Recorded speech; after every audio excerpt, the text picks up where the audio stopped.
আজকে আমরা দেখব বাইনোমিয়াল থিওরেম পার্ট 2। এর আগে আমরা বাইনোমিয়াল থিওরেম পার্ট 1 দেখে নিয়েছি।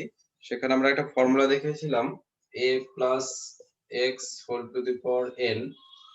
এখান থেকে r plus 1 term t r plus 1 equal to n c r a to the power n minus r into x to the power r। এই ফর্মুলাটা আমরা এর আগের ভিডিওতে বিস্তারিতভাবে আলোচনা করেছি। যারা আজকের প্রথম এই ক্লাসে, তাদের একটু অসুবিধা হবে, আমি তাদেরকে বলবো তারা আগের ভিডিওটা একটু দেখে নেবে, তাহলে তোমাদের এটা বুঝতে একটু সুবিধা হবে। আমরা এই ফর্মুলা দিয়ে কিছু অঙ্কও করেছি। আজকে আমরা তারপর থেকে আরো কয়েকটা অঙ্ক দেখব। আমরা প্রথমেই দেখে নিচ্ছি 4 এর 1 নাম্বার অঙ্কটা। দেখো আমাদের কোশ্চেন নাম্বার 4 এর 1, examine whether the expansion 2x square minus 1 by x whole to the power 20 will contain x to the power 9 term। আমরা কোশ্চেনটা বুঝে নেই আগে। এই যে এটা দেওয়া আছে 2x square minus 1 by x whole to the power 20, এটাকে যখন আমরা এক্সপ্যান্ড করব, মানে ফর্মুলা অ্যাপ্লাই করব, তখন এখানে আমরা কতগুলো টার্ম পাবো? এখানে পাওয়ার 20 আছে, এটাকে এক্সপ্যান্ড করলে আমরা পাওয়ার টার্ম পাবো 21টা, অর্থাৎ 21 নাম্বারস অফ টার্ম। কোশ্চেন হচ্ছে তার মধ্যে কোন টার্মে কি x টু দি পাওয়ার 9 থাকবে? আমরা ধরে নিচ্ছি থাকবে। Solution, let r plus 1 term contains x to the power 9।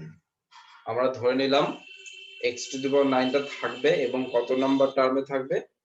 r plus 1 টার্মে থাকবে। আমরা সেই টার্মটা এবার বের করব। নাও t r প্লাস 1, এটা ফর্মুলার সাহায্যে বের করব। n c r, n বলতে এখানে আমাদের 20, c r তো rই, আর তারপরে ছিল a to the power n minus r, a বলতে এখানে 2x square n minus r, অর্থাৎ 20 minus r into x to the power r, x বলতে এখানে minus 1 by x to the power r। এটাকে আমরা একটু x গুলোকে আলাদা করব। 20cr, এখানে আমরা দেখতে পাচ্ছি 2 এর পাওয়ার 20 মাইনাস r, তারপর আবার x স্কয়ারের পাওয়ার 20 মাইনাস r, এটাকে সেপারেট করে লিখছি 2 to the power 20 minus r into এইখানে একটা মাইনাস 1 আছে, minus 1 two the power r, এইবার আমরা x গুলোকে হিসাব করব। এইখানে x স্কয়ার তার পাওয়ার 20 মাইনাস r, অর্থাৎ x টু দি পাওয়ার হয়ে যাবে, দুইটা গুণ হয়ে যাবে 40 মাইনাস 2r, আর এইখানে x টা যেহেতু নিচে আছে, উপরে উঠলে পাওয়ার মাইনাস 1 হয়ে যাবে, অর্থাৎ x to the power minus r। এবার এই দুটো x কে আমরা একসঙ্গে করব, বাকি গুলো যা আছে তাই। 20cr 2 to the power 20 minus r minus 1 to the power r into x to the power 40 minus 3r, পাওয়ার গুলো যোগ হয়ে গেল x এর। এখানে 40 minus 2r এবং minus r হয়ে গেল 40 minus 3r। তাহলে আমরা ধরে নিয়েছিলাম এই টার্মটাতে x টু দি পাওয়ার 9 থাকবে, তারপর আমরা সেই টার্মটা বের করে দেখলাম সেখানে x এর পাওয়ার কত হয়ে গেছে? 40 মাইনাস 3r। সুতরাং আমরা বলবো 40 মাইনাস 3r ইকুয়াল টু 9। উপরে মুছে দিচ্ছি। therefore 40 minus 3r equals to 9। এখান থেকে আমরা হিসাব করে দেখছি 3r ইকুয়াল টু 9 পাশে চলে আসলো 31, অর্থাৎ r ইকুয়ালস টু 31/3, অর্থাৎ r এর ভ্যালুটা দেখো ফ্র্যাকশন চলে আসলো, which is fraction। আমরা ধরে নিয়েছিলাম r প্লাস 1 টার্মে x টু দি পাওয়ার 9 থাকবে, এবং আমরা অঙ্ক করে হিসাব করে দেখলাম r এর ভ্যালুটা ফ্র্যাকশন হয়ে গেছে। কিন্তু আমরা জানি টার্ম কখনো ফ্র্যাকশন হতে পারে না, টার্ম সবসময় কি হয়, পূর্ণ সংখ্যায় হয়। 3 number term, 4 number term, 5 number term. Fraction হতে পারে না, যে 2.5 নাম্বার টার্ম বা 3.5 নাম্বার টার্ম এরকম হতে পারে না। সুতরাং আমরা যেটা ধরেছিলাম সেটা সম্ভব নয়। অর্থাৎ আমরা যেটা কি ধরেছিলাম, r+1 টার্মে x⁴ থাকবে, সেটা ধরে দেখলাম r এর ভ্যালুটা ফ্র্যাকশন আছে। therefore the given cannot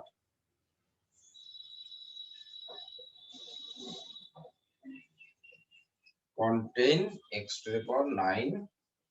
term. তারপর আমাদের অ্যান্সার হচ্ছে সেই এক্সপানশনে x⁴ টার্ম থাকবে না। এবার আমরা দেখব 5 number, find the term independent of x in the expansion of 9x² - 1/3x whole to the power 12। অর্থাৎ এখানে যেটা আমাদের জিজ্ঞেস করেছে 9x² - 1/3x whole to the power 12, এটাকে যখন আমরা এক্সপান্ড করব এখানে আমরা কটা টার্ম পাবো, 13টা টার্ম পাবো। তার মধ্যে কোন টার্মটাতে x থাকবে না? ইন্ডিপেন্ডেন্ট অফ x মানে x থাকবে না, x থাকবে না, অথবা সেটাকে আমরা বলতে পারি x = 0 থাকবে। x⁴ আমরা জানি 1। Solution, let r+1 term contains x⁴.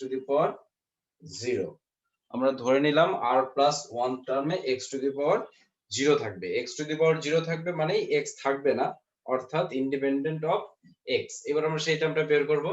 নাও tr+1 = এখানে n এর ভ্যালু হচ্ছে আমাদের 12, অর্থাৎ 12cr। a কত? a হচ্ছে 9x², 9x² whole to the power 12 - r, ফর্মুলাতে আমাদের n - r আছে, ইনটু x, x বলতে এখানে -1/3x whole to the power r। আবার আগের অঙ্কের মতো এখানে আমরা x টাকে শুধু সেপারেট করব।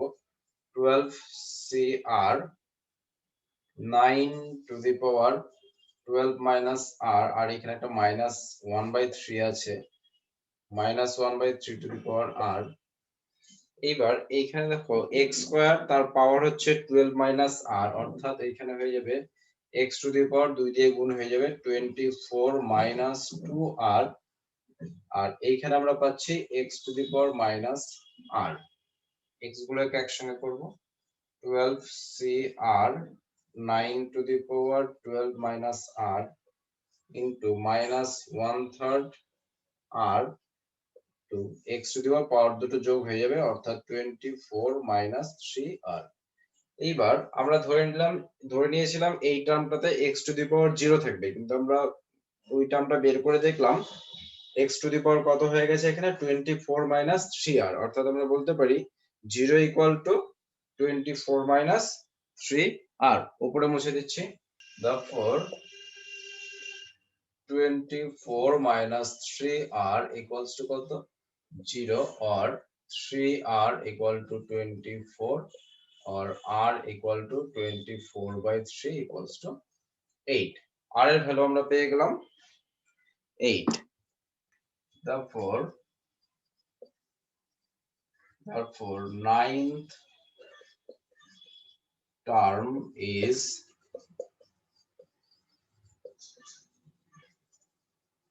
independent of x, and the term is, এইখানে r এর ভ্যালুটা আমরা বসিয়ে দেব। 12c8 9 টু দি পাওয়ার 12 - 8 মানে হচ্ছে 4, আর এইখানে আমরা r যদি বসাই মাইনাসটা প্লাস হয়ে যাবে, মানে 1/3 টু দি পাওয়ার 8, আর এখানে r বসালে তো এটা শূন্যই হয়ে যাবে, x টু দি পাওয়ার 0 1। এটা ইকুয়াল টু এটা কেটে যাচ্ছে 12c8। তাহলে আমাদের 9x² - 1/3x whole to the power 12, এটাকে যখন আমরা এক্সপান্ড করব 9 নাম্বার টার্মটাতে x থাকবে না, এবং সেই টার্মটা কত হবে? 495। Question number 6, find the middle term in the expansion of ax minus 1 by ax whole to the power 6 এখানে টার্মের এখানে পাশে আবার ব্র্যাকেটে s দেওয়া আছে মানে সেটা টার্মও হতে পারে অথবা টার্মসও হতে পারে কোনটা হবে সেটা আমরা অঙ্ক থেকে বুঝতে পারবো এবার টার্ম এবং টার্মস কখন কোনটা হবে আমরা কি করে বুঝবো এই যে যেটা আমাদের দেওয়া আছে দেখো আমাদের ফর্মুলাটা হচ্ছে a plus x whole to the power n এইখানে এই যে উপরে n টা দেওয়া আছে যে পাওয়ারটা দেওয়া আছে n সেই n হচ্ছে কখনো অড নাম্বার হতে পারে কখনো ইভেন নাম্বার হতে পারে অর্থাৎ কখনো জোড় সংখ্যা হতে পারে কখনো বেজোড় সংখ্যা হতে পারে এইবার ধরো এই 6 টাই নিয়ে আলোচনা করছি ax minus 1 by ax whole to the power 6 এটাকে যখন আমরা এক্সপান্ড করব তখন কটা টার্ম পাবো 1 2 3 4 5 6 7 আমরা জানি পাওয়ার যত থাকে তার থেকে একটা বেশি টার্ম হয় যেহেতু এখানে পাওয়ার 6 আছে সুতরাং এখানে কটা টার্ম হবে 1 2 3 4 5 6 7 তাহলে এখানে মিডল টার্ম কোনটা মিডল টার্ম মানে মাঝখানে কোনটা আছে আমরা দেখতে পাচ্ছি এখানে তিনটা এখানে তিনটা তাহলে মাঝখানে হচ্ছে আমাদের এইটা অর্থাৎ 1 2 3 4 T4 মানে 4 number term T4 term 4 number টার্মটা হচ্ছে এখানে মিডল টার্ম তার মানে এই অঙ্কে আমাদের 4 নাম্বার টার্মটা বের করতে হবে এটাকে আমরা লিখব T3 + 1 কারণ আমাদের এটা +1 রাখতে হয় ফর্মুলাতে তাহলে এই পাওয়ারটা যখন বেজোড় সংখ্যা থাকবে তখন কি হবে ধরো পাওয়ারটা এখানে 6 না হয়ে যদি 7 হতো ধরো ax - 1 by ax whole to the power 7 তখন কি হতো তখন কিন্তু এখানে এক্সপান্ড করার পর 8টা টার্ম হতো 3 4 5 6 7 8 1 2 3 4 5 6 7 8 যখন এখানে পাওয়ার 7 হবে অর্থাৎ বেজোড় সংখ্যা তখন টার্ম সংখ্যা হয়ে যাবে কিন্তু জোড় মানে এখানে 7 আছে এখানে কতগুলো টার্ম হয়ে গেল 8টা টার্ম হয়ে গেল তখন আমরা মিডল টার্ম কোনটাকে বলবো দেখো এখানে 1 2 3 4 এই পাশেও 1 2 3 4 সেক্ষেত্রে আমরা বলতে পারি যে মিডল টার্ম নেই কিন্তু নেই বললে তো হবে না আমরা সেক্ষেত্রে দুটোকে বলবো মিডল টার্ম এবং তারা কত নাম্বার একটা হচ্ছে 4 নাম্বার টার্ম আর একটা হচ্ছে 5 নাম্বার 1 2 3 4 5 4 নাম্বার টার্ম এখানে আমাদের দুটো বের করতে হবে T4 বের করতে হবে আর হচ্ছে T5 T4 আমরা কিভাবে বের করব T3 + 1 আর এটাকে আমরা বলবো T4 + 1 আচ্ছা এবার আমরা একটু নোট দিয়ে লিখে নাও অঙ্কটা পরে করছি নোট দিয়ে লিখে নাও এক number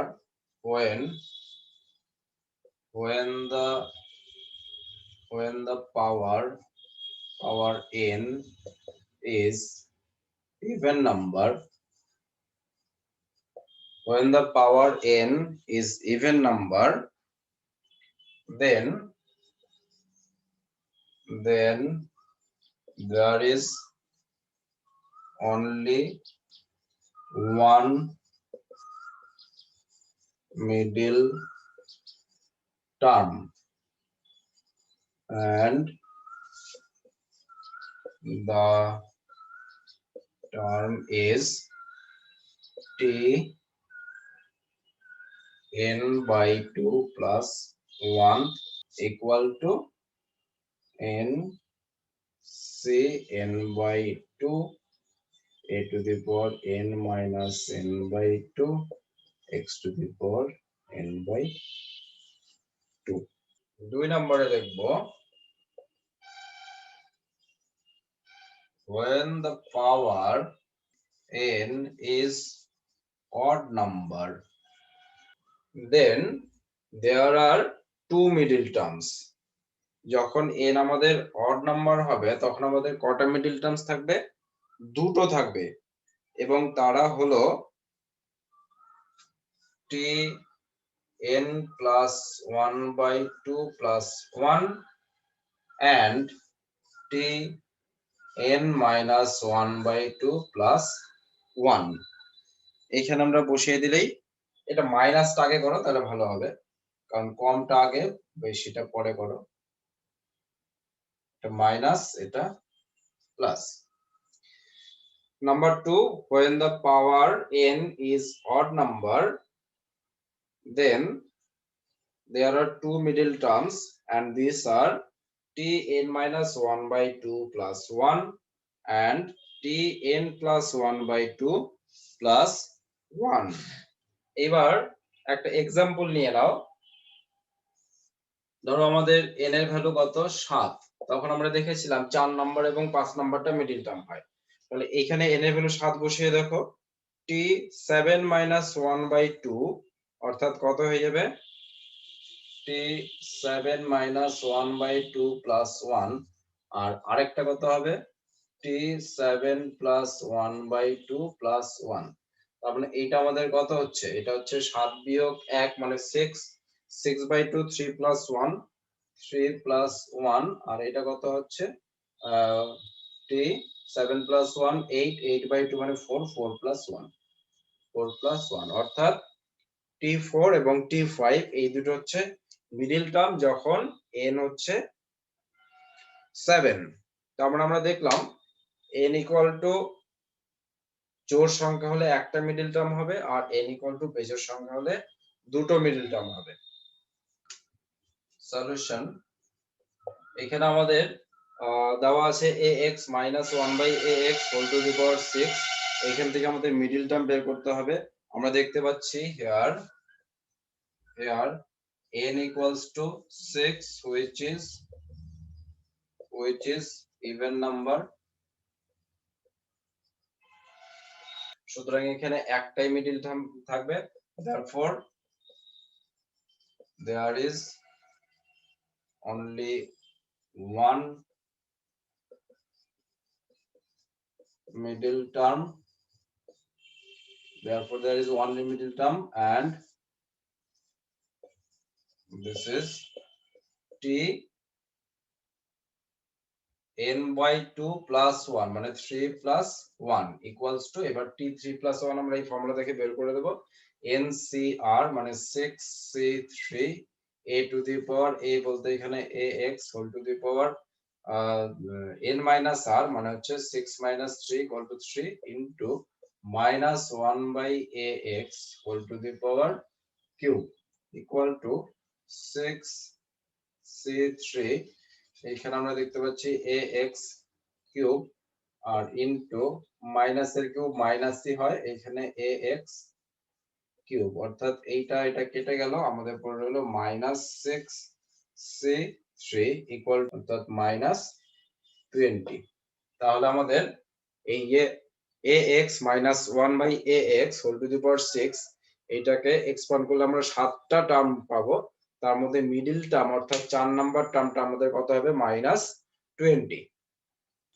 Question number 7, show that the middle term in the expansion of x plus 1/2x whole to the power 2n is 1.3.5, মানে ডট মানে এগুলো গুণ আর কি, 1 into 3 into 5 2n - 1 by factorial n, অর্থাৎ এই যে যেটা দেওয়া আছে x plus 1/2x whole to the power n, এটাকে এক্সপান্ড করলে যতগুলো টার্ম বের হবে তার মধ্যে মিডল টার্মটা বের করতে বলছে, এবং দেওয়া আছে সেটা মিডল টার্মটা এটা হবে, আমাদের প্রুভ করতে হবে। আচ্ছা, প্রথমেই আমরা দেখে নিচ্ছি x plus 1/2x এটার পাওয়ারে আছে কত, 2n। 2n আমরা জানি 2n টা সবসময় জোড় সংখ্যা হয়, এটা কখনো বেজোড় সংখ্যা হয় না, কারণ সামনে একটা 2 আছে। n এর ভ্যালু আমরা যাই বসাই না কেন, ধরো n এর ভ্যালু আমরা 9 পুট করেছি, তাহলে 9 * 2 = 18 হয়ে যাবে। অর্থাৎ এখানে পাওয়ার যেটা দেওয়া আছে সেটা কিন্তু আমাদের ইভেন নাম্বার, আমাদের পাওয়ারটা ইভেন নাম্বার দেওয়া আছে। আর সঙ্গে সঙ্গে আমরা বুঝে গেলাম, যখনই পাওয়ারটা দেখলাম ইভেন নাম্বার, তখনই আমরা বুঝে গেলাম এখানে কটা মিডল টার্ম থাকবে, একটা মিডল টার্ম থাকবে, কারণ এর আগের অঙ্কটাতে আমরা দেখলাম পাওয়ার যখন জোড় সংখ্যা হয় অর্থাৎ ইভেন নাম্বার হয় তখন এক্সপান্ড করলে অড নাম্বার টার্মস পাওয়া যায় এবং সেক্ষেত্রে মিডল টার্ম একটা হয়। আর পাওয়ার যখন অড নাম্বার হয়ে যায় তখন আমাদের মিডল টার্ম কটা হয়, দুটো হয়। এইখানে আমাদের ইভেন নাম্বার আছে, সুতরাং আমাদের একটাই মিডল টার্ম হবে, এবং সেই মিডল টার্মটা কত হবে আমরা দেখে নিয়েছি, formula t n/2 + 1। Solution, here the power is 2n which is even number, আমাদের পাওয়ারটা কি দেওয়া আছে, ইভেন নাম্বার দেওয়া আছে, therefore the middle term middle term is T, আমাদের ফর্মুলা কি ছিল মিডল টার্মের? T n by 2 plus 1। N মানে যে পাওয়ারটা থাকবে সেটাই এন, কিন্তু এখানে পাওয়ারটাই হচ্ছে 2n, সুতরাং এখানে যদি আমরা বসাই 2n বাই 2 তাহলে কত হয়ে যাবে? n plus 1। এইটাই হচ্ছে আমাদের মিডল টার্ম, এটা বের করতে হবে। এইবার আমরা ফর্মুলা অ্যাপ্লাই করব n প্লাস 1 এর। আমাদের ফর্মুলা হচ্ছে ncr, n মানে কত? 2n, 2n c, r মানে কত? r মানে এখানে n, n। তারপরে a to the power n minus 1, a বলতে কত এখানে? x, n minus, sorry, a to the power n minus r, n মানে হচ্ছে 2n আর r মানে হচ্ছে এখানে n, n into a to the power, তো হয়ে গেল, into x to the power মানে 1 বাই 2x, এটার পাওয়ার কত? r, r বলতে এখানে n। আমরা মিডল টার্ম বের করে ফেললাম। Middle term equals to tn plus 1 equals to 2n cn into x to the power 2n minus n into 1 by 2x whole to the power n। এইবার এইটাকেই আমরা দেখব, হিসাব করে দেখব, এইটা হয়ে যাচ্ছে। হ্যাঁ, এটা করতে পারলেই আমাদের অঙ্ক হয়ে গেল। পরের লাইন উপরে আসছে, ইকুয়ালস টু এইখানে 2n cn, এটাকে যখন আমরা ভাঙবো কি হবে? 2n factorial by 2n minus n, 2n minus n factorial into নিচে যেটা আছে সেটার ফ্যাক্টোরিয়াল n ফ্যাক্টোরিয়াল ইনটু এখানে কত? x to the power 2n minus n মানে x to the power n into 1 by 2 to the power n x to the power n, 2 to the power n into x to the power n। আচ্ছা, next line factorial 2n, এটাকে আমরা ভেঙে দিচ্ছি, অর্থাৎ 2n into 2n minus 1 into 2n minus 2 into 2n minus 3, এরকম ভাবে চলতে থাকবে। 2n মাইনাস 4, এরকম ভাবে চলতে চলতে কত হয়ে যাবে? 6 5 4 3 2 1। আর নিচে কত? নিচে হচ্ছে 2n মাইনাস n ফ্যাক্টোরিয়াল মানে এটা হচ্ছে n ফ্যাক্টোরিয়াল, আবার এখানে আরেকটা n ফ্যাক্টোরিয়াল, আর এইখানে দেখো এইটা আর এইটা কেটে গেল, পড়ে রইলো 1 by 2 to the power n, এটা আমি শেষে লিখে দিচ্ছি 1 by 2 to the power n। এবার নেক্সট লাইনে চলে যাচ্ছি, এগুলো মুছে দিচ্ছি। ইকুয়াল টু এইখানে দেখো 2n, তারপরে এটা বাদ দিয়ে এইটা লিখছি ইনটু 2n মাইনাস 2, তারপরে এইটা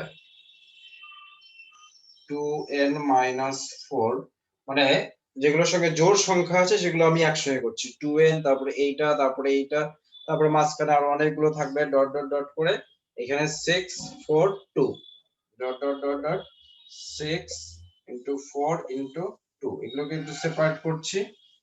আচ্ছা, আর এইখানে বাকিগুলো এখানে লিখবো, কত? 2n minus 1, 2n minus 1 into তারপরে এইটা 2n minus 3 dot dot dot কত?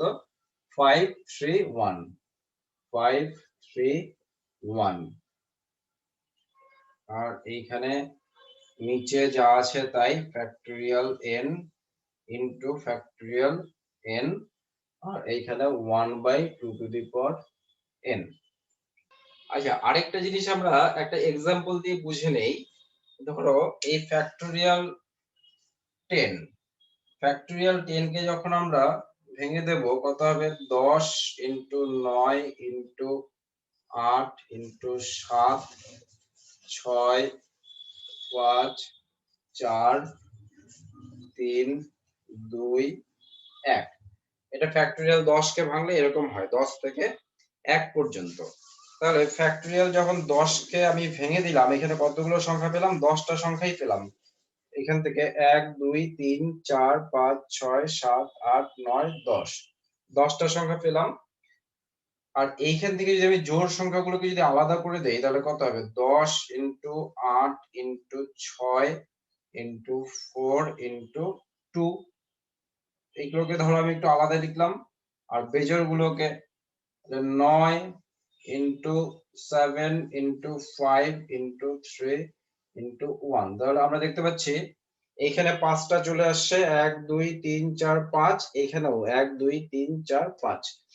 এটা আমি কেন দেখালাম, কারণ এইখানে যখন দেখো আমরা 2n কে ফ্যাক্টোরিয়াল 2n কে ভেঙে দিয়েছি, এখানে কিন্তু 2n নাম্বারস অফ টার্ম ছিল। এবার এটাকে আমি সেপারেট করে লিখেছি, তাহলে এখানে অর্ধেক আছে, এখানেও অর্ধেক আছে, টোটালটা হচ্ছে 2n। তাহলে এখানে আমাদের কতগুলো সংখ্যা আছে? Number of 2n। আর এইখানেও, সরি ভুল বললাম, এইখানে টোটালটা হচ্ছে 2n, তাহলে এখানে আমাদের n থাকবে, এইখানে থাকবে n। যেরকম 10 কে যদি আমরা করি, এখানে দুটো টুকরো করলে এখানে 5টা থাকছে, এখানে 5টা থাকছে। তাহলে এখানে 2n ছিল, 2n থেকে জোড়গুলো একসঙ্গে লিখেছি, বেজোড়গুলো আরেক জায়গায় লিখেছি। তাহলে এখানে আমাদের কতগুলো সংখ্যা আছে? n numbers. আর এইখানেও n নাম্বারস, টোটালটা মিলে হচ্ছে 2n নাম্বারস। এটা আমাদের কেন দরকার হচ্ছে দেখো, এইবার যখন আমরা এইখান থেকে 2 কমন নেব তখন কতগুলো 2 পাবো সেটা বুঝতে আমাদের সুবিধা হবে। এখান থেকে একটা 2 পাবো, এইখান থেকে একটা 2 পাবো, এখান থেকে একটা 2 পাবো, মাঝখানে তো আমরা ডট ডট লিখেছি, এইখান থেকে একটা 2 পাবো, এখান থেকে একটা, এখান থেকে একটা, টোটাল আমরা কতগুলো 2 পাবো? যতগুলো সংখ্যা আছে ততগুলো 2 পাবো। আমরা হিসাব করে দেখলাম এখানে কতগুলো সংখ্যা আছে? n নাম্বার সংখ্যা আছে। সুতরাং এখান থেকে 2 কমন নিলে হয়ে যাবে 2 টু দি পাওয়ার n। ভেতরে কি থাকবে? ভেতরে এইখানে 2n থেকে পড়ে থাকছে n, এইখান থেকে পড়ে থাকবে n মাইনাস 1, এইখান থেকে পড়ে থাকবে n minus 2, dot dot dot, এখানে হয়ে যাবে 3, এইখানে 2, এখানে 1। আর এইটা যা আছে তাই, শুধু একটু ঘুরিয়ে লিখতে পারো, এই দিক থেকে লিখতে পারো 1 3 5 1 3 5 ডট ডট ডট ডট, লাস্টে কত আছে? 2n মাইনাস 1, এটা শেষে আছে। আচ্ছা, নিচে কত? নিচে হচ্ছে factorial n into factorial n, আর এইখানে শেষে 1 by 2 to the power n। এইবার দেখো এই যে 2 টু দি পাওয়ার n আর এইখানে 2 টু দি পাওয়ার n কেটে গেল, আর n into n minus 1 into n minus 2 dot dot dot 3 2 1, এটা মানে হচ্ছে কত? Factorial n। তাহলে এইটার সঙ্গে আমাদের একটা ফ্যাক্টোরিয়াল n কেটে যাবে। তাহলে কি পড়ে থাকলো? উপরে লিখছি,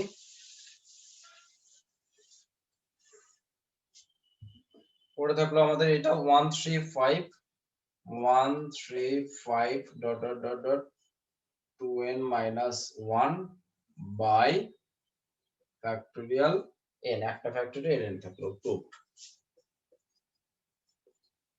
প্রুফ। কোশ্চেন নাম্বার 8 এর 3, if the coefficient of x to the power 7 in the expansion of px square plus 1 by qx whole to the power 11 be equal to the coefficient of x to the power minus 7 in the expansion of px minus 1 by qx square whole to the power 11, show that pq equals to 1। এখানে আমাদের দুটো অঙ্ক দেখতে পাচ্ছি, একটা হচ্ছে px square plus 1 by qx whole to the power 11, এইটাতে x to the power 7 এর কোএফিসিয়েন্ট বের করতে হবে। এই যে x to the power 7 এর কোএফিসিয়েন্ট বের করতে হবে। আরেকটা অঙ্ক, এইখান থেকে আমরা x to the power minus 7 এর কোএফিসিয়েন্ট বের করব। সেই দুটো ইকুয়াল, সেই দুটো বলে দিয়েছে ইকুয়াল, সেইখান থেকে আমাদের কন্ডিশন বের করতে হবে pq equals to 1। তাহলে আমরা প্রথমে বের করব px square plus 1 by qx, এইখানে x to the power 7 এর কোএফিসিয়েন্ট কত? Solution, let r plus 1th term contains x to the power 7 in px square plus 1 by qx whole to the power 11, whole to the power 11. Now t r plus 1 equals to 11 c r px square whole to the power 11 minus r into 1 by qx whole to the power r, or 11cr p to the power 11 minus r, এটাকে আলাদা করে দাও, আর এখানে 1 by q to the power r। এইবার x গুলোকে একসঙ্গে করে রাখো, x to the power এখানে 2 দিয়ে গুণ হয়ে যাবে 22 minus 2r, আর এখান থেকে x to the power minus r মানে হয়ে যাবে x to the power 3r। এবার এখানে আমরা ধরে নিয়েছি x to the power কত থাকবে, 7 থাকবে, অর্থাৎ আমরা বলতে পারি এইটা equal to therefore 7 equal to 22 minus 3r, or 3r equals to 15, or r equals to 5। তার মানে r এর ভ্যালু 5 আসলো, 5 আসলো, তার মানে হলো 6 term contain x to the power 7, এইটার 6 টার্মে x টু দি পাওয়ার 7 থাকবে, এবং কোএফিশিয়েন্ট কত হবে, কোএফিশিয়েন্ট হবে হচ্ছে এই যে এইটা, এখানে আমরা r এর ভ্যালু 5 বসিয়ে দেব। therefore coefficient of x to the power 7 is, এইটা আমরা লিখব 11c 5, r এর value 5, p to the power 11 minus 5 minus 6 into q to the power 1 by q to the power 5, এটা আমাদের x to the power। এবার আমরা ধরবো k, again let k plus 1 term contains x to the power minus 7 in px minus 1 by qx square whole to the power 11। আগেরটা x to the power 7 ছিল, আর এবার x to the power minus 7। now tk plus 1 equal to nck, এখানে a বলতে px 11 minus k, আর x বলতে এখানে minus 1 by qx square, এটার পাওয়ার হচ্ছে k, equal to 11ck p to the power 11 minus k, আর এখানে minus 1 by q টাকে আলাদা করে দিচ্ছি 1 by q to the power k, R x এর পাওয়ার কত হবে, এখানে হচ্ছে 11 minus k, আর এখানে minus 2k মানে 11 minus 3k হয়ে যাবে, অর্থাৎ therefore 11 minus 3k equal to minus 7, minus 7 equal to 11 minus 3k, or 3k equals to 18, or k equals to 6। therefore coefficient of minus 7 কত হবে, এই যে এইখানে আমরা k equal to 6 পুট করে আমরা coefficient of x to the power minus 7 পেয়ে যাব। therefore coefficient of x to the power minus 7 in px minus 1 by qx square whole to the power 11 is কত, 11c 6 p to the power, এখানে 6 বসালে কত হবে, 11 minus 6 মানে 5 into, এখানে 6 বসালে মাইনাসটা ভ্যানিশ হয়ে যাবে 1 by q to the power k মানে হচ্ছে 6। আচ্ছা, এইবার আমাদের অ্যাকর্ডিং টু কোশ্চেন এই যে এইটা আমরা বের করে রেখেছি, এইটা আর এইটা কি বলেছে, same. According to question 11c5 p to the power 6 1 by q to the power 5 equals to 11c6 p to the power 5 into 1 by q to the power 6। এবার এখানে দেখবে আমাদের 11C5 আর হচ্ছে 11C6 দুটোর ভ্যালু একই, অর্থাৎ এটার সঙ্গে এটা কেটে গেল। তাহলে আমাদের পড়ে রইলো p⁶ by q⁵ equals to p⁵ by q⁶। এইখানে 5টা p, এখানে 6টা p, এখানে কেটে যাবে, একটা থাকবে, আর এইখানে একটা q থাকবে, অর্থাৎ pq equals to 1 root। আচ্ছা, আজকে এই পর্যন্তই। এর পরবর্তী ক্লাসে আবার নতুন চ্যাপ্টার নিয়ে আবার তোমাদের সঙ্গে দেখা হবে।